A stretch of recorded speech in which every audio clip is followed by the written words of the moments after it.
सोनापुर एक सुंदर सा गांव था, जहां की सुबह आमतौर पर पक्षियों के चहचहाने से होती थी।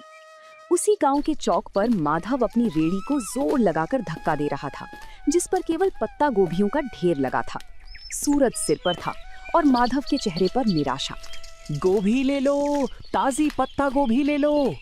तभी एक काकी उसके पास आई और कहा, अरे माधव, कल भी तो गोभी ही लाया था। क्या तेरे खेत में इसके अलावा और कुछ नहीं उगता? घर में सब अब गोभी देखकर मुंह बनाने लगे हैं। क्या करूं काकी, खेत में फसल ही यही हुई है।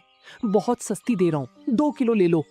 नहीं रे बेटा, मुफ्त में भी देगा तो कोई नहीं खाएगा।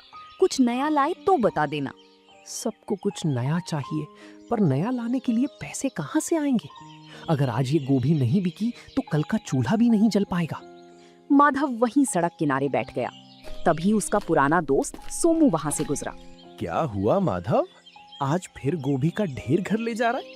हाँ सोमू, कोई भी इसे खरीदने को तैयार नहीं है। सब इन पत्ता गोभी से पक गए हैं। समझ नहीं आता इन पत्ता गोभियों का क्या करूं। भाई तूने शहर में कुछ समय उस दुकान पर काम किया था ना, जहां लोग इसी गोभी को बारीक काट कर कुछ सफेद पोटली जैसा बनाते थे। क्या नाम था उसका? मोमोस? हाँ सोमू, वो लोग पत्ता गोभी का ही इस्तेमाल करते थे। सोमू की बात माधव के दिमाग में घर कर गई थी। उस शाम माधव घर लौटा तो उसके मन में एक ही धुन सवार थी। उसने अपनी बची हुई सबसे अच्छी पत्ता गोभी उठाई और उसे बारीक काटना शुरू किया। अगर मैं इन गोभियों को फेंकने के बजाय इनका रूप बदल दूं तो शायद बात बन जाए। मैदा घर में थोड़ा पड़ा ही है। वो रसोई में मसालों के साथ कुछ प्रयोग करने लगा। खुशबू फैलने लगी तो उसका पड़ोसी करीम चाचा अंदर आए। माधव मियाँ, ये कैसी खुशबू आ रही है? आज क्या कोई दावत की तैयारी है? आइए चाचा, दावत तो नहीं पर एक कोशिश कर रहा हूँ। ये देखिए, मैंने इन गोभियों को मसालों के साथ पकाकर इस मैदे की लोई में भर दिया है। अरे ये तो छोटी छोटी सफेद पोटलियां लग रही हैं। इन्हें तेल में तलोगे क्या? नहीं चाचा, इन्हें बस भाप में पकाऊंगा। ये बिना तेल का खाना होगा, जो गांव वालों के लिए बिल्कुल नया होगा। बिना तेल का? क्या लोग खाएंगे? यहाँ तो सबको तला भुना पसंद है। स्वाद अच्छा हुआ तो सब खाएंगे चाचा। बस दुआ कीजिए कि ये भाप में ठीक से पक जाए। कल सुबह गांव के चौराहे पर मैं इसी का ठेला लगाऊंगा। हिम्मत तो बड़ी है तेरी। चल ये पक जाए तो एक मुझे भी चखाना। अगली सुबह सूरज की पहली किरण के साथ ही माधव गांव के चौराहे पर पहुंच गया था। उसने अपनी रेड़ी के एक तरफ कटी हुई पत्ता गोभी रखी थी और दूसरी तरफ पीतल के एक बड़े बर्तन से भाप निकल रही थी। गांव के लोग जो रोज माधव को गोभी बेचते देखते थे, आज रुक रुक कर उसे ताकने लगे। तभी गांव का हलवाई बनवारी उसके ठेले पर आया और कहने लगा, अरे माधव, आज तेरा ये पत्ता गोभी का ठेला बड़ा चमक रहा है। ये बड़े बर्तन में क्या उबाल रहा है भाई? सुबह सुबह चाय बना रहा है क्या? नहीं बनवारी भाई, ये चाय नहीं है, इसे मोमोस कहते हैं। शहर का बड़ा मशहूर नाश्ता है। आज पहली बार अपने गांव में लाया हूँ। मो क्या? नाम तो बड़ा अजीब है, पर खुशबू बड़ी सौंधी आ रही है। इसमें डाला क्या है? वही अपनी ताजी पत्ता गोभी है भाई, बस बनाने का अंदाज नया है। ये देखिए, साथ में ये लाल चटनी भी है। तभी गांव का एक बुजुर्ग उसके पास आया और उसने कहा, बेटा, ये दिखने में तो बड़ा कोमल लग रहा है। क्या ये बुजुर्गों के खाने लायक है? मेरे दांत अब सख्त चीजें नहीं चबा पाते। बाबा, ये तो मुंह में जाते ही घुल जाएगा। ये भाप में पका है, बिल्कुल रूई जैसा नरम। आप बस एक बार जरा सा चक्कर देखिए। बुजुर्ग ने एक छोटा सा टुकड़ा चखा। पूरा चौराहा शांत हो गया। सब बुजुर्ग के चेहरे के भाव देख रहे थे। जैसे ही बुजुर्ग ने मोमोज का टुकड़ा चबाया, उनके चेहरे पर एक बड़ी सी मुस्कान फैल गई। माधव ने उन्हें थोड़ी और लाल चटनी दी। देखते ही देखते वहां मौजूद दूसरे लोग भी अपनी बारी का इंतजार करने लगे। वाह माधव, ये तो वाकई कमाल की चीज है। इतना नरम और जायकेदार, और ये लाल चटनी, इसने तो सोई हुई जुबान को जगा दिया। तभी वहां माधव का दोस्त सोमू भी आ जाता है। माधव, मुझे भी एक प्लेट दे भाई। कल तो तू बड़ा परेशान था और आज तूने यहाँ कमाल कर दिया। अब जल्दी जल्दी इसका स्वाद सबको चखा दे, लोग इंतजार कर रहे हैं। हाँ सोमू, सबको दूंगा, पर ध्यान रखना, चटनी थोड़ी तीखी है, संभल कर खाना। अरे माधव, तीखा ही तो असली मजा है। शहर में लोग क्या वाकई रोज यही खाते हैं? मुझे तो लगता था वहाँ के लोग बस महंगा खाना जानते हैं। हाँ काका, शहर में तो इसे खाने के लिए लंबी लाइनें लगती हैं। मैंने सोचा जब हमारे खेत में इतनी अच्छी गोभी होती है तो हम गांव वालों को ये स्वाद क्यों ना मिले।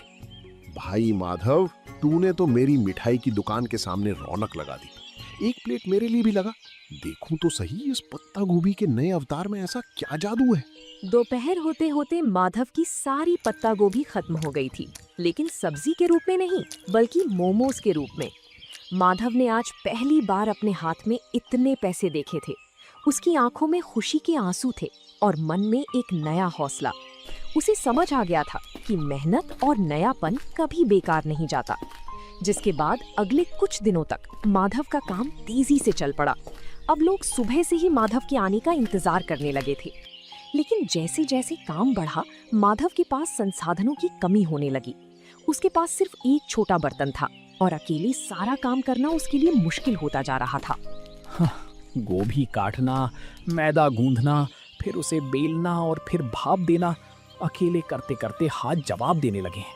पर अगर रुक गया तो लोग निराश हो जाएंगे। तभी करीम चाचा उसके पास आते हैं और कहते हैं, क्या बात है माधव मियाँ, काम कैसा चल रहा है? आज चेहरे पर वो चमक नहीं है जो हमेशा रहती है। काफी थके थके से भी लग रहे हो। चाचा, काम तो बहुत है पर हाथ सिर्फ 2 हैं। लोग को मेरे हाथों के मोमोज बहुत पसंद आने हैं और अब वे उसे ज्यादा मात्रा में मांग रहे हैं। और मेरे पास बर्तन इतना छोटा है कि एक बार में सिर्फ 10-12 मोमोज ही बन पाते हैं। अरे ये तो बहुत अच्छी बात है। अगर बरकत हो रही है तो घबराता क्यों है? शहर जा और एक बड़ा स्टीमर लेकर आ।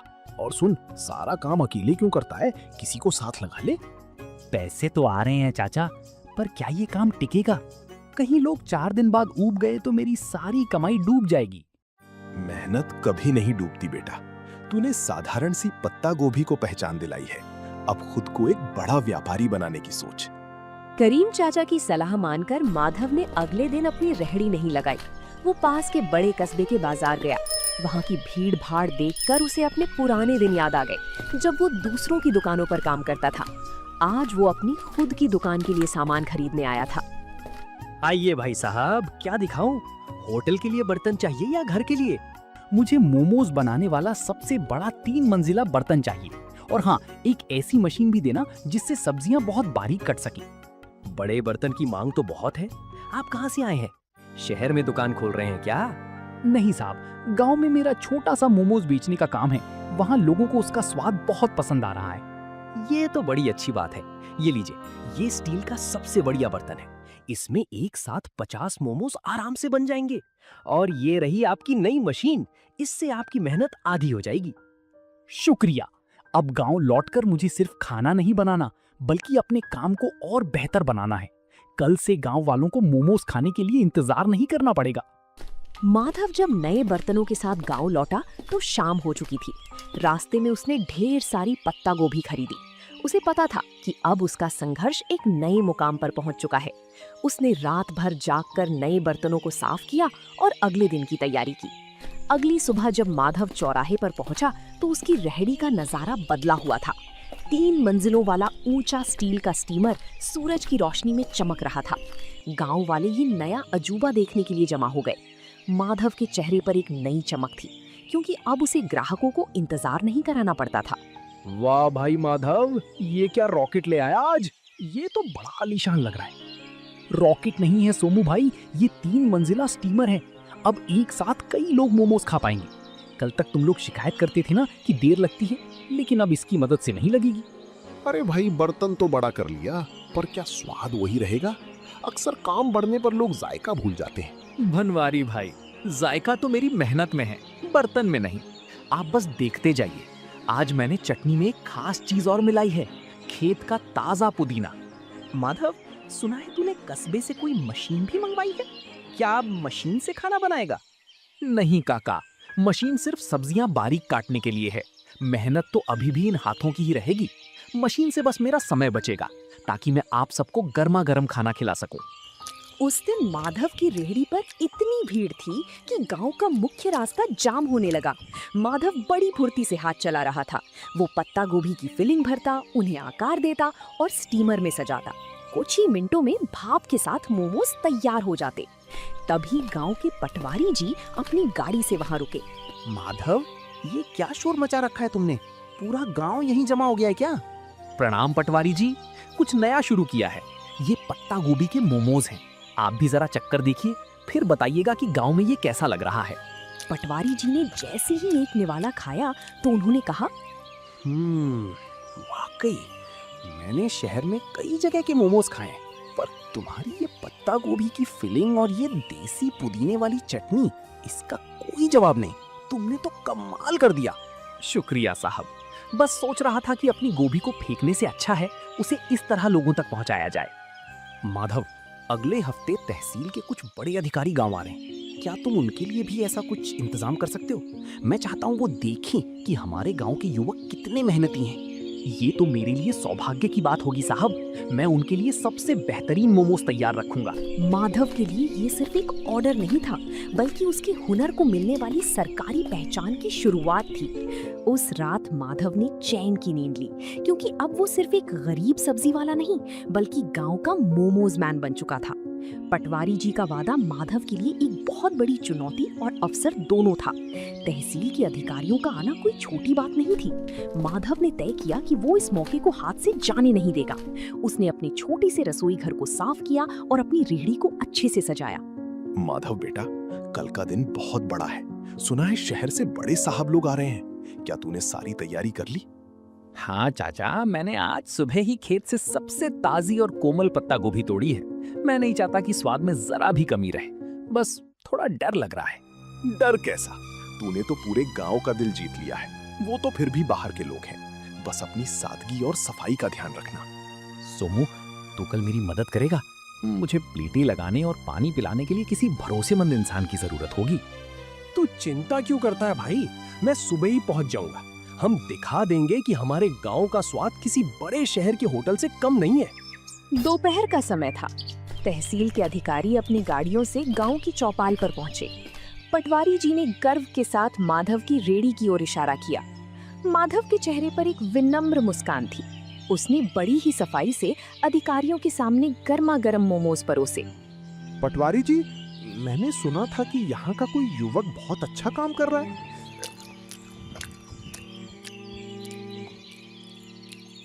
अरे ये तो वाकई लाजवाब है। इतना हल्का और इतना शुद्ध स्वाद।